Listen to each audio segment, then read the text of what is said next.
Dios bendiga, hermanos, a cada uno de ustedes. Estamos nuevamente en una nueva lección de la materia de las cartas de Juan. Siempre es un privilegio, siempre, hermanos, es un placer, una alegría poder estar con ustedes en una nueva clase. Así es que, ya que Dios así pues lo permite, estamos ya preparados, estamos ya listos para iniciar una clase más de esta materia de las cartas de Juan. Sean bienvenidos entonces, hermanos, para poder iniciar esta nueva clase. Vamos avanzando poco a poco y quiero siempre, pues, querer compartir, poder compartir con ustedes, pues, en pantalla la clase la cual vamos a estar desarrollando en esta oportunidad. Estamos siempre con las cartas del apóstol Juan y esta sería la tercera lección que Dios nos permite, hermanos, poder prepararnos para poder estar con ustedes en esta nueva lección. Bien, hermanos, pues vamos a iniciar nuestro estudio. Vamos a iniciar nuestra tercera lección. Siempre que en esta materia bonita que estamos estudiando, las cartas del apóstol Juan. En esta oportunidad vamos a iniciar con la siguiente parte, hermanos, de nuestra eh, de nuestra carta, pues, que corresponde a esta lección. Así es que vamos aquí preparándonos y hoy vamos a estudiar un poquito más acerca de la introducción de esta carta. Todavía no vamos a mirar el contenido, vamos a dejarlo para la cuarta clase. Eh, vamos a, vamos a dedicar nuestro tiempo sobre otros dos o tres temas que corresponde a nuestra clase, a nuestra materia. Así que vamos a estar estudiando, como ustedes ya leyeron por allí, algo sobre el gnosticismo.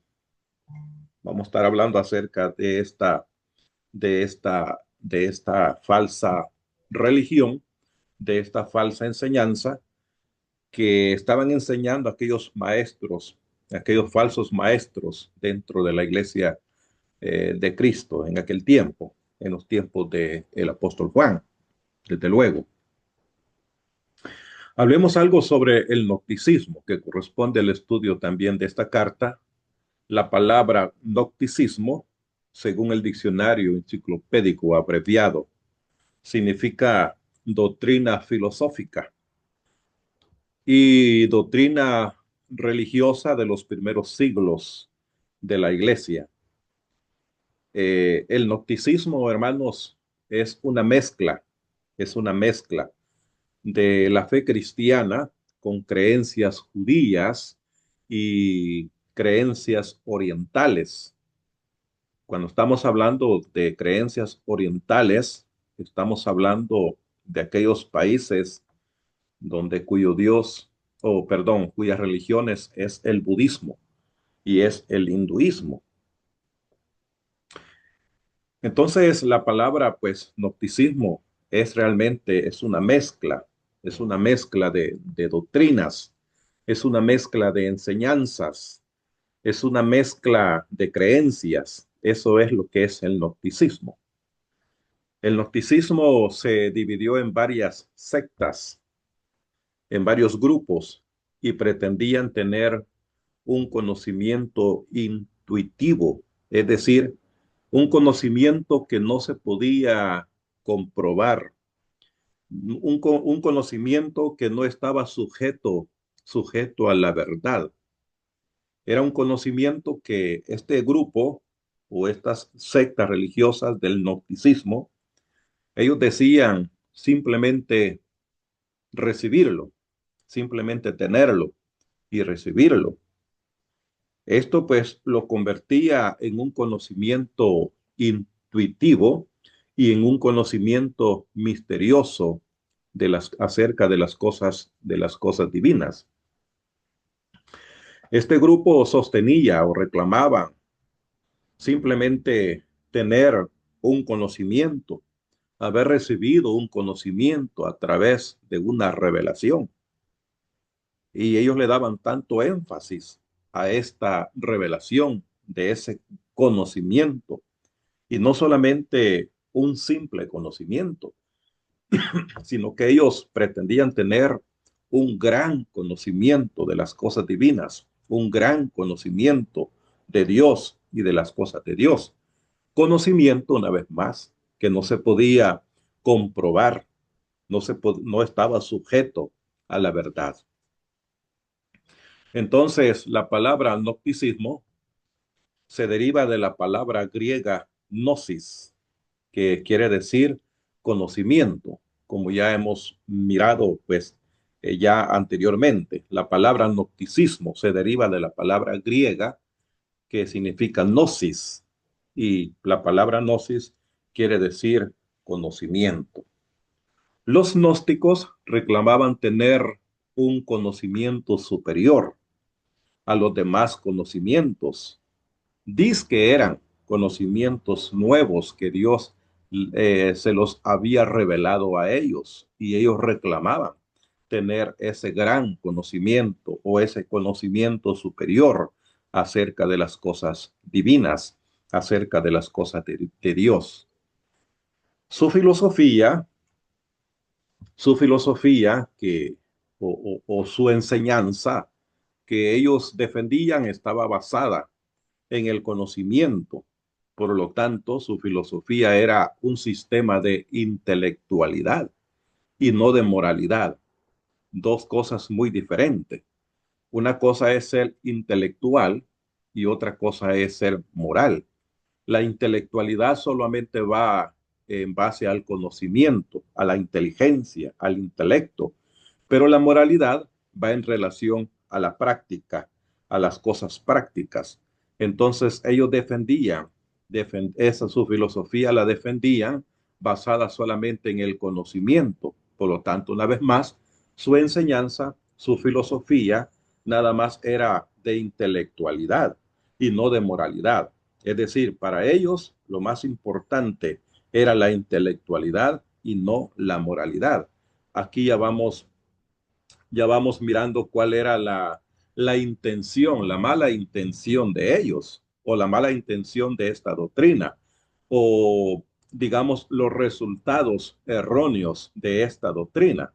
Porque una cosa es ser inteligente, como profesionales podemos nosotros encontrar en el mundo, en la vida, profesionales, grandes universitarios, pero otra cosa es lo que ellos practican, la moralidad de ellos, la parte práctica de ellos.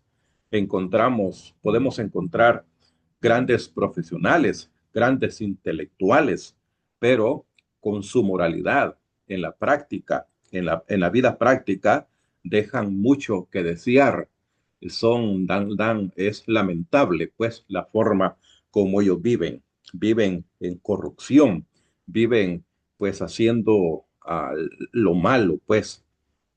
Entonces ellos usaban mal, interpretaban mal Juan capítulo 17 y el versículo 3, donde Juan escribió estas palabras. Y yo las tengo escritas aquí, pero podemos buscar en el Evangelio de Juan capítulo 17 y el versículo 3, donde habla acerca de el conocimiento. Búsquelo, por favor, hermano. Busquémoslo, por favor, 17 y el versículo 3. Dice, y esta es la vida eterna, escribió Juan, y esta es la vida eterna, que te conozcan a ti, que te conozcan a ti. Habla de el conocimiento, el único Dios verdadero, y que conozcan a Jesucristo, a quien has enviado. Entonces habla de conocimiento. La vida eterna es esta, que te conozcan a ti, al Padre, y que conozcan al Hijo, que tener conocimiento del Padre y tener conocimiento del Hijo. Para ellos el conocimiento era lo más importante, donde Juan escribió pues estas palabras, que la vida eterna es que te conozcan a ti, el único Dios verdadero, y a Jesucristo, a quien has enviado. Entonces, para ellos bastaba solo el conocimiento, sin importar la práctica, la intelectualidad, sin importar la moralidad. Mire, ¿cuál era la enseñanza? ¿Cuál era la enseñanza, la falsa enseñanza de este grupo religioso, de este grupo gnóstico que estaba obrando, que estaba trabajando, que se había infiltrado en la iglesia y que estaba oponiéndose a la verdad y que estaba enseñando cosas que no tenían, no se podían comprobar con la verdad? Entonces, para ellos, otra vez bastaba solo el conocimiento. Tener conocimiento era lo más importante. No importaba la moralidad, no importaba la vida práctica, no importaba las acciones de la persona. Lo más importante, el conocimiento. Lo más importante para ellos era la intelectualidad. Conocer al Padre, conocer al Hijo es suficiente. No importa cómo uno viva, no importa la vida práctica, según el gnosticismo. Para ellos, los escritos del apóstol Pablo respecto cuando él escribe a los romanos en el capítulo 7, vamos a buscar, aunque yo lo tengo parafraseado allí, pero busquemos el capítulo 7 y el versículo 6 del Romanos, cuando él escribió acerca de la ley, dice así: pero ahora estamos libres de la ley, de las prácticas de la ley, por haber muerto para aquella en que estábamos sujetos. Es decir, como cristianos ya morimos a la ley antigua, de modo que sirvamos bajo el régimen, una nueva ley del espíritu y no bajo el régimen viejo de la letra. Hace una diferencia entre la obediencia y el guardar la ley de Moisés y guardar la ley de Cristo. Cuando Cristo murió, Él nos liberó de la ley de Moisés, Él nos liberó de la ley antigua, Él nos liberó de ese yugo de la ley, o como dice aquí Pablo, del régimen, de ese poder de la ley antigua para sujetarnos o para que servamos a ese nuevo régimen del espíritu, la nueva ley del espíritu. Pero ellos lo mal interpretaban. Ellos decían, ¿verdad?, que el apóstol Pablo, al decir que somos libres de la ley, quiere decir libres de toda restricción moral, de toda observación moral, libre de toda la vida práctica, de toda ley que tiene que ver con la vida práctica, según Romanos 7:6. Entonces, ¿cuál es la idea aquí, hermanos, del gnosticismo? Hermanos, hermanas, ¿cuál es realmente la intención? ¿Cuál es la idea central, la enseñanza central del gnosticismo? Lo que importa es el conocimiento y no importa lo que realmente nosotros hagamos en la vida práctica. Podemos en la vida práctica hacer lo que nosotros queremos, de todas maneras estamos libres de toda restricción moral, de toda ley moral, de todo régimen moral. No hay ley que nos prohíba hacer las cosas o hacer las cosas con nuestro cuerpo o en la vida práctica. Lo que importa es que nosotros tengamos conocimiento de Dios y que tengamos conocimiento de Jesucristo. Pero la aplicación aquí, ¿de qué sirve el conocimiento? ¿Verdad? Si no lo ponemos en práctica. Si no sirve, ¿de qué sirve el conocimiento que tengamos acerca de Dios? Todo lo que sepamos acerca de Dios, de sus leyes, de quién es Dios, del carácter de Dios, de la forma de ser de Dios, de la voluntad de Dios. ¿De qué sirve tener conocimiento de Dios, del Padre, del Hijo, del Espíritu Santo, si no lo ponemos en práctica? Para Dios lo más importante es lo práctico, no realmente lo intelectual. Así que no estoy diciendo que lo intelectual no sirva, que no es importante, como no, porque el conocimiento es primero y luego la práctica. Pero con lo poquito del conocimiento que nosotros tengamos, pongámoslo en práctica. ¿De qué sirve llenarnos de mucho conocimiento si no lo vamos a poner en práctica? ¿De qué sirve, hermano o hermana, que usted se llene de mucha teología, de mucho conocimiento bíblico, de mucha doctrina bíblica? de tantas materias que tienen que ver con la Biblia, si al final usted no lo va a poner en práctica? Tanto conocimiento es en vano, no le sirve de nada. Esa era la idea del gnosticismo, ¿no? Querer querer establecer o que prevaleciera o que se regara, en otras palabras, una doctrina de libertinaje o promover una vida de libertinaje. Sigamos adelante. Veamos ahora las sectas gnósticas, las clases o los tipos de sectas gnósticas o de grupos gnósticos. Bien, déjeme decirle, hermano, que yo solamente he considerado dos o tres de las sectas más fuertes, de las más sobresalientes, de las más bueno, relevantes, la palabra, no de revelar, sino que la que sea relevante o la más importante. En este caso, pues, las sectas gnósticas o los gnósticos se dividían en dos grupos principales. Yo agrego uno más por allí. Pero los gnósticos se dividían en dos grupos, en dos clases principales. Uno conocido como los docetas y los otros conocidos como los discípulos de Cerinto, no Corinto, sino de Cerinto. Entonces, la primera era conocida como pues el grupo de los docetas y la segunda era conocida pues como el grupo de los discípulos de Cerinto o la secta de los docetas y la secta de los de Cerinto.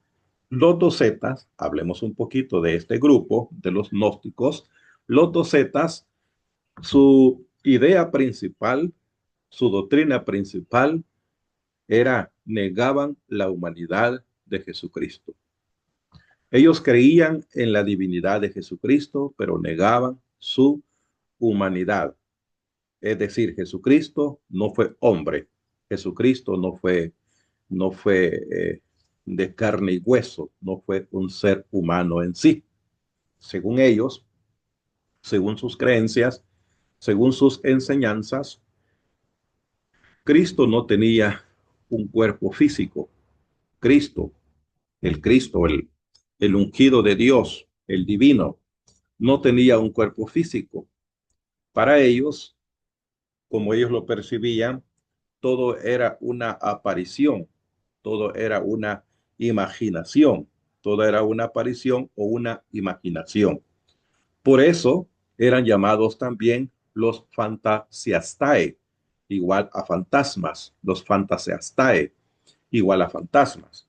Juan lo llama a ellos, a este grupo, no lo llama fantasiastae, sino que Dios llama, Juan, el escritor de esta carta, los identifica y los llama como los anticristos, ¿sí? Ellos no quieren creer en la humanidad de Cristo. Ellos no quieren creer que Jesucristo fue hombre, niegan que Jesucristo vino en carne, niegan la humanidad de Jesús, niegan que Jesucristo fue de carne y hueso, que fue un ser humano como nosotros, que se convirtió, que tomó forma de hombre. Ellos lo niegan. Y esto en la primera carta, ¿verdad? Que escribió Juan. Juan no lo llama fantasiastae como eran conocidos estos grupos, sino que Juan los llama los anticristos. Capítulo 2, léalo por favor, y el versículo 18. Hijitos, ya es el último tiempo. Y según vosotros oísteis que el anticristo viene, así ahora ha surgido muchos anticristos. Por esto conocemos que es el último tiempo. Verá cómo lo llama el apóstol Juan, lo llama el anticristo. ¿Y por qué lo llama el anticristo? Porque ellos se niegan a creer que Jesucristo vino en carne, ¿sí?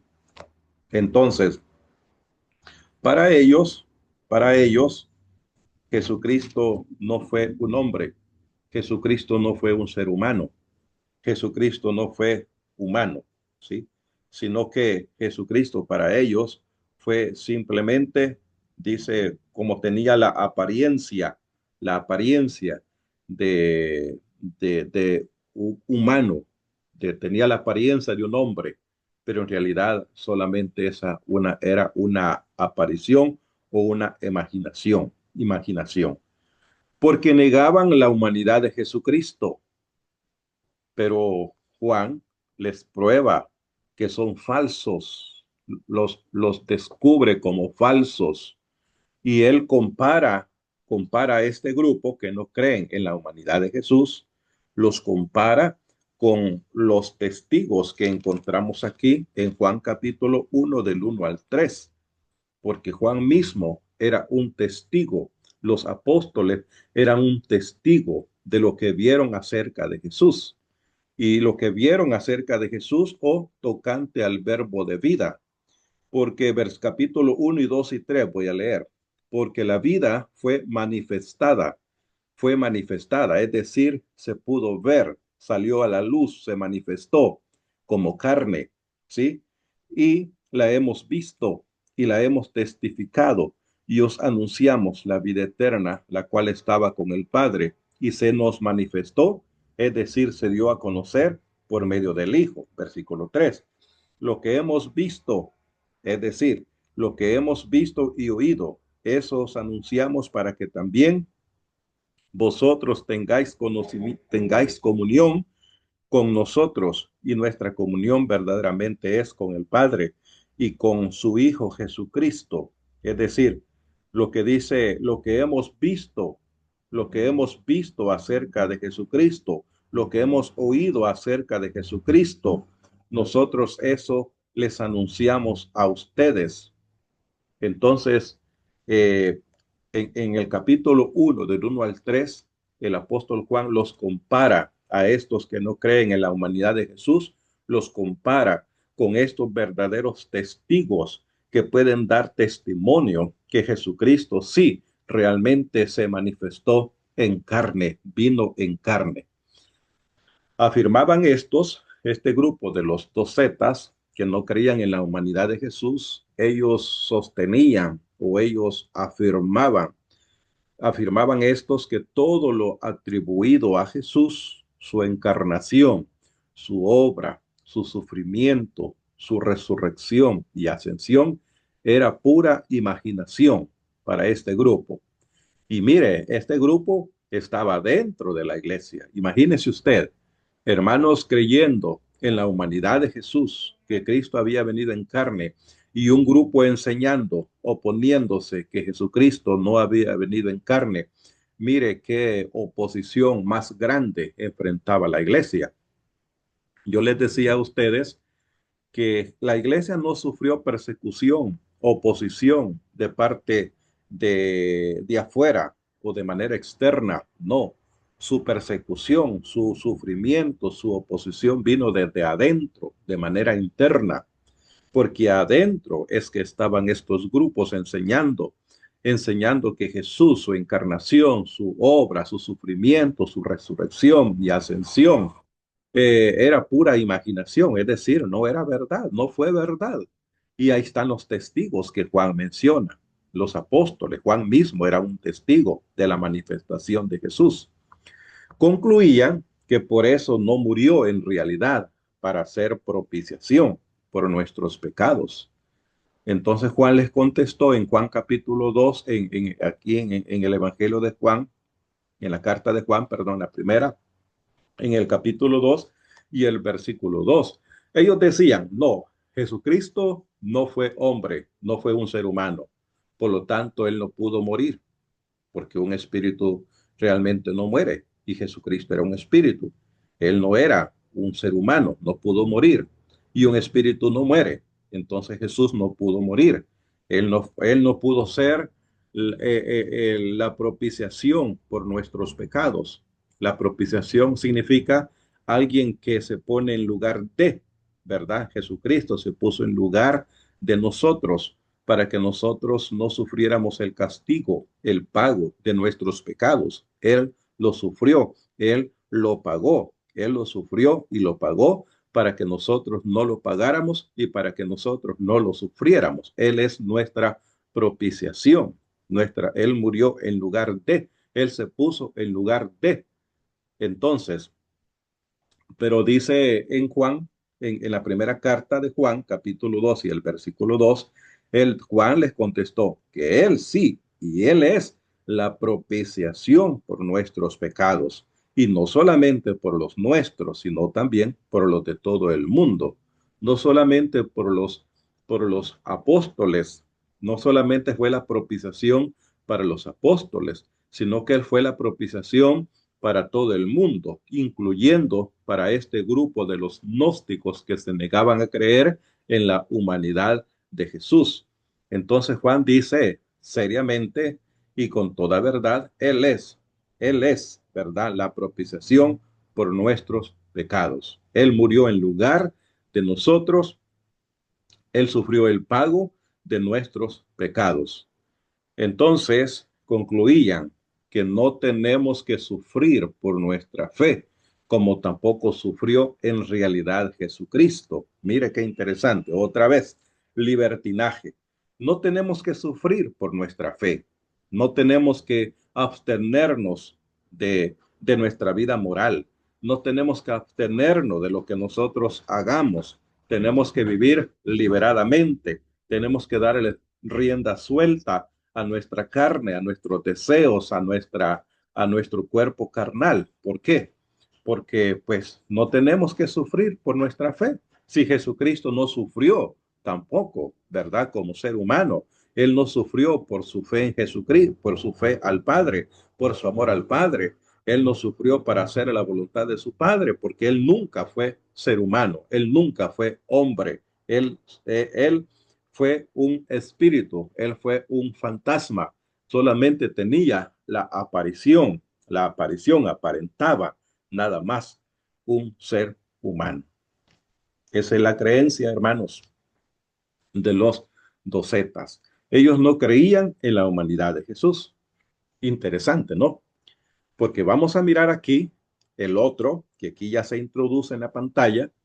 Vamos a mirar el otro grupo, que el otro grupo es lo contrario de ellos. ¿Y cómo es posible que podían formar parte del mismo grupo gnóstico, compartir la misma filosofía, pero al mismo tiempo ser contradictorios, ¿verdad? Ser opuestos, porque los serintianos, que vamos a mirar el otro grupo, el primero son los docetas y el segundo son los serintianos, estos al contrario, estos realmente negaban, ¿verdad? Estos negaban, pero la deidad de Jesús.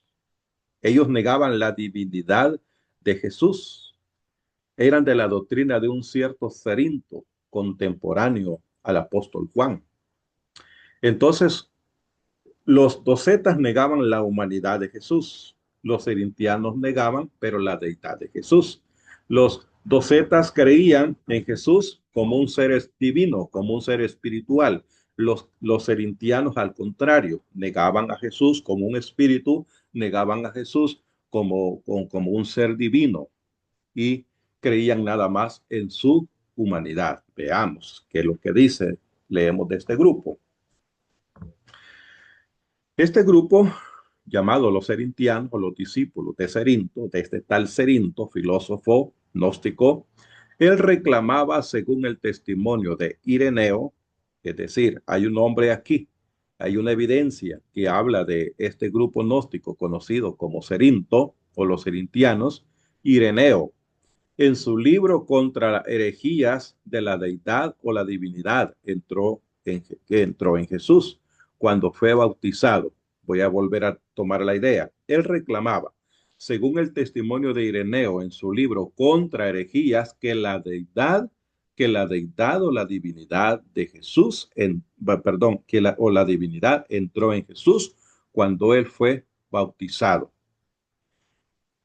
Es decir, Jesús se convirtió en un ser divino, se convirtió en Dios cuando Jesús fue bautizado, ¿sí?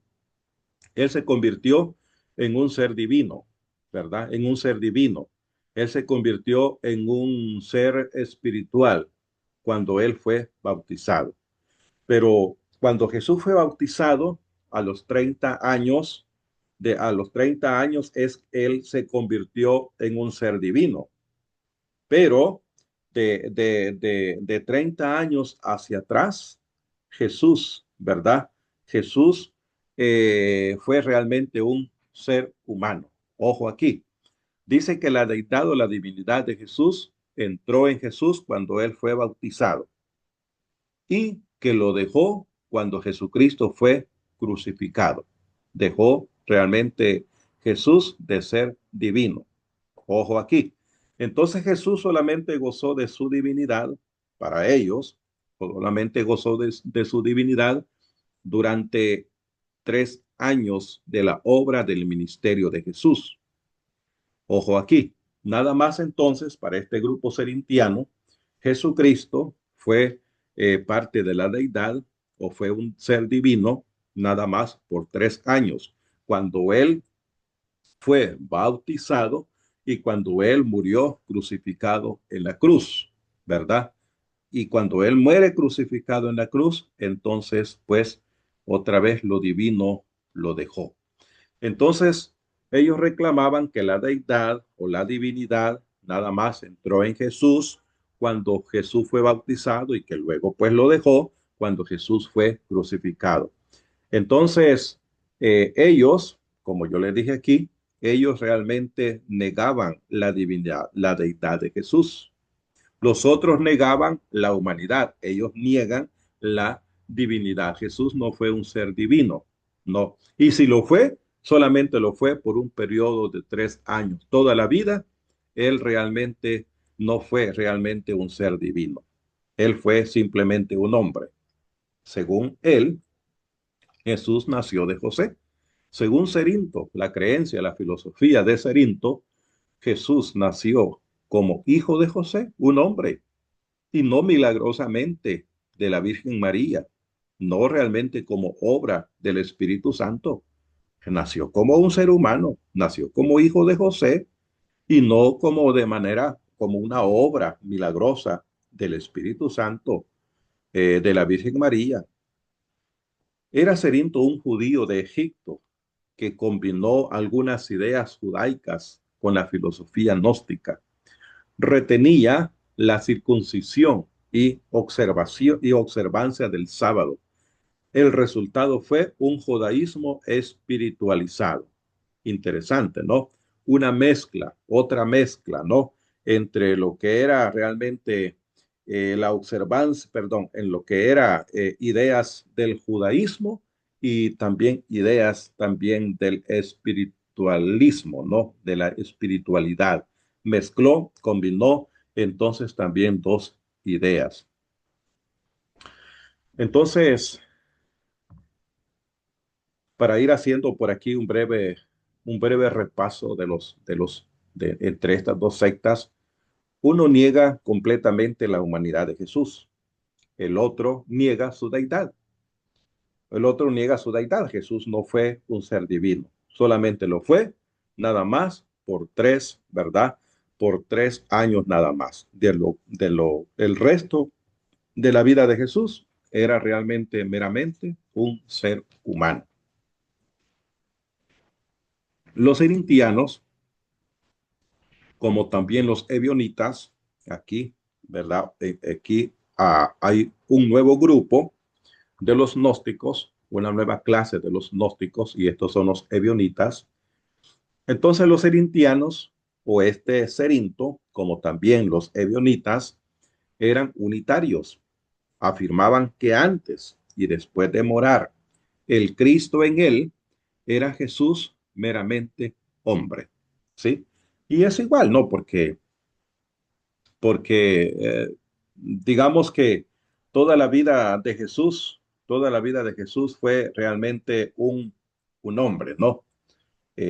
Para Cerinto, Jesús solamente fue un ser divino, nada más por 3 años. Y los ebionitas enseñaban lo mismo. Otro grupo de los gnósticos enseñaban lo mismo. Por lo tanto, dice, antes y después de morar el Cristo es decir, el divino, Cristo el divino, hacen una diferencia entre Jesús y Cristo. Jesús, hombre, Cristo en un ser divino. Jesús fue Cristo, nada más cuando él fue bautizado hasta el momento de su muerte. Él fue Cristo, murió como Cristo, pero cuando él muere, él deja de ser divino, él deja de ser parte de la deidad y él se convierte otra vez y un mero hombre. Él no murió, es decir, aunque él murió como un ser divino, pero dice hasta allí dejó de ser divino. Entonces Jesús ya no pudo resucitar ni tampoco ascender al cielo. Veamos un poco más adelante. Admitían o aceptaban todo lo dicho respecto a la historia de Jesús. Ellos no rechazaban, ellos estaban de acuerdo, no estaban en contra de todo lo dicho en la historia de Jesús, pero negaban que en realidad era el Hijo de Dios. Hacían la diferencia entre Jesús hombre y Cristo divino. Jesús hombre y Cristo divino. Murió de José, no por obra del Espíritu Santo. Y si fue Cristo, nada más fue cuando él fue bautizado y cuando él murió. Juan les contestó, ¿verdad? Les contestó con lo que dice Juan capítulo 4 y el versículo 15. ¿Qué les dice Juan? Todo aquel que confiesa que Jesús es el Hijo de Dios, Dios permanece en él y él en Dios. Ellos lo negaban, que Jesús era Hijo de Dios. Y si Jesús fue un ser divino, nada más 3 años. Jesús les contesta así. Y en el capítulo 5 y el versículo 5 dice, ¿quién es el que vence al mundo? Sino el que cree que Jesús es el Hijo de Dios. Juan testifica y Juan da por hecho que Jesús es el Hijo de Dios. Y esa es la verdad. Jesús es el Hijo de Dios desde el principio hasta el final. Desde que él nace hasta desde que se anuncia su nacimiento, luego nace hasta que él muere, resucita y Jesucristo asciende también al cielo. Entonces Juan testifica para estos mentirosos, para estos erintianos, para estos ebionitas, para estos gnósticos que niegan realmente que Jesucristo fue el Hijo de Dios, que Jesucristo fue divino. Juan les contesta con estas grandes verdades. Dice otra vez, todo aquel que confiese que Jesús es el Hijo de Dios. Jesús no es nada más un hombre. Jesús no es nada más un ser humano, sino que es el Hijo de Dios encarnado. Y luego dice en el 5:5 de primera de Juan, ¿quién es el que vence al mundo? Sino el que cree que Jesús es el Hijo de Dios. Entonces Jesús, hermanos, es el Hijo de Dios. Pero este grupo gnóstico, la falsa religión, la oposición, de la iglesia en aquel tiempo de Juan se opone a que Jesucristo fue el Hijo de Dios y otros se oponían, como los docetas, que Jesucristo había sido un ser humano. Qué contradicción más grande. Básicamente el gnosticismo consideraba toda la materia como de naturaleza mala. Afirmaba que el mundo fue creado por un principio malo y no por Dios, quien es puro y es luz. El dualismo pagano era la base de su creencia. El dualismo era un sistema religioso o filosófico que admitía dos principios como el bien y el mal, como el alma y el cuerpo, como lo bueno y lo malo.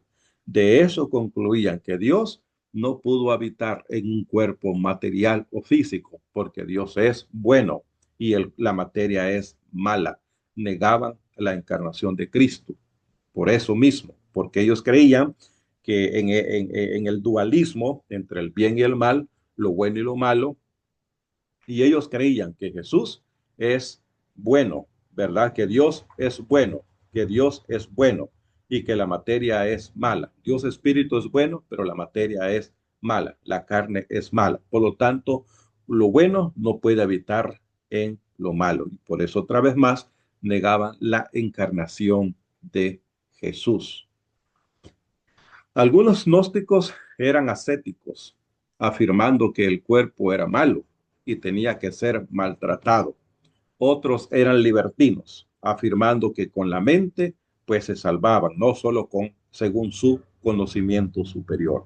Aunque con sus cuerpos practicaran toda clase de sensualidad o toda clase de pecado o toda clase de libertinaje. Ellos decían, no, bueno, con el conocimiento que nosotros tengamos de Dios, con el conocimiento que tengamos de Cristo, con eso basta para salvarnos. No importa lo que nosotros hagamos con nuestro cuerpo. No importa si nosotros nos dejamos llevar por los deseos de la carne. Mire, la aplicación práctica, otra vez, la aplicación práctica del gnosticismo para la mayoría era la sensualidad o la concupiscencia. Es decir, otra vez, ¿cómo concluimos aquí? Gnosticismo, libertinaje. Gnosticismo, inmoralidad. Gnosticismo, pecado. Práctica de pecado. Desenfreno. Gnosticismo igual a desenfreno. Porque dice otra vez, la aplicación práctica del gnosticismo para la mayoría era la sensualidad o la concupiscencia. La sensualidad, los deseos y los deseos, dice los malos deseos. ¿Por qué? Porque ellos afirmaban que el espíritu era puro e independiente del cuerpo, dos cosas diferentes, espíritu y materia, espíritu y cuerpo, espíritu bueno, cuerpo malo, y que el cuerpo podía pecar porque era impuro de naturaleza, es decir, no se puede dominar el cuerpo, no se puede dominar, y como no se puede dominar porque es impuro, es malo por naturaleza, el cuerpo es malo, entonces no se puede hacer nada, ¿verdad? Entonces no se puede hacer nada con el cuerpo, porque ya de por sí el cuerpo es de origen y es de naturaleza, su ser lo hace ser impuro, malo. Entonces no se puede controlar, no se puede dominar. Entonces, una vez más, ellos afirmaban que el espíritu era puro y no tenía nada que ver con el cuerpo y que el cuerpo podía hacer todo lo que él quisiera con el cuerpo. De todas maneras, el cuerpo ya era impuro. Eso era realmente el resultado meramente de la falsa enseñanza de la filosofía de este grupo conocido como los cerintianos, dentro del grupo del gnosticismo. Y por allí, pues, mirábamos este pequeño grupo que quise hablar un poquito acerca de los ebionitas. Los ebionitas, ebionismo viene de la palabra ebionismo, ¿verdad? O se deriva aquí la palabra ebionismo, derivado del hebreo ebiomin, ebionin, con N, ¿verdad? Ebionin, que significa los pobres, que significa los pobres. El ebionismo era una falsa comprensión de la naturaleza de Jesucristo que surgió en el segundo siglo, aunque para algunos no surgió en el segundo siglo. Cuando hablamos del segundo siglo, estamos hablando del año 100 al año 200. Ese es el segundo siglo. Aunque para algunos surgió en los primeros años de la iglesia, es decir, en el primer siglo. Algunos piensan que el ebionismo nació del año 100 al año 200, pero otros piensan que el ebionismo no nació, no surgió del año 100 al año 200, sino que surgió en los primeros años, ¿verdad? En los primeros años de la iglesia. Los ebionitas, ¿verdad? O los ebiones negaban la divinidad de Jesús y creían que Jesús, el Hijo de Dios, solo por virtud de ser adoptado por Dios, según el ebionismo, Jesús era un descendiente de David y un hombre dotado, pero nada más. Interesante, ¿no? ¿Qué enseñaban ellos? Negaban la divinidad de Jesús. Jesús no era un ser divino. Jesús no era Dios. Y creían que Jesús era, bueno, sí, pues era el Hijo de Dios, pero ¿de qué manera? No es que tenía la misma esencia de Dios o la misma naturaleza de Dios, no, sino nada más era como un hijo de Dios porque creían que por virtud, ¿verdad?, de ser adoptado, que Dios lo adoptó nada más, como su hijo, nada más como su hijo. Dios lo adoptó. Según el hebionismo, Jesús era pues, un ser humano, nada más, puro ser humano, del linaje, de la descendencia de David, y un hombre dotado, inteligente, nada más, súper inteligente, sabio, nada más. Así que para ellos Jesús fue hijo de Dios, pero de, en una condición de ser, de haber sido adoptado, nada más, imagínense. Bueno, esto se puede ejemplificar como una familia, de una familia, un matrimonio legal, donde los padres adoptan a una persona, adoptan a un niño, lo adoptan como su propio hijo. Entonces, este niño es digamos, llega a ser como su hijo, no su propio hijo, no de sangre, no consanguíneo, pero llega a ser su propio hijo. ¿Y cómo llega a ser su propio hijo? A ser reconocido como su hijo, nada más en la condición de adopción, no consanguíneo, no por su consanguinidad, sino porque fue adoptado como su propio hijo y legalizado como su propio hijo, pero en realidad no es su propio hijo. Legalmente no es, consanguíneamente no es, ¿verdad? Su propio hijo. En sangre no es su propio hijo. Lo mismo, realmente ellos creían que Jesucristo llegó a ser hijo de Dios solamente en la condición que Dios lo adoptó, sino que Jesús nada más era un descendiente de David, era del linaje de David y un hombre nada más inteligente, dotado, pero no era un hijo verdaderamente, un hijo de Dios. Rechazaban, rechazaban las epístolas de Pablo, las cartas de Pablo, a quien tenían un especial rechazo. No querían creer en las enseñanzas del apóstol Pablo y solo aceptaban un evangelio, nada más el de Mateo, como que contenía algo, pues, de verdad, nada más. Así que, hermanos, quise dedicar esta lección porque es muy importante.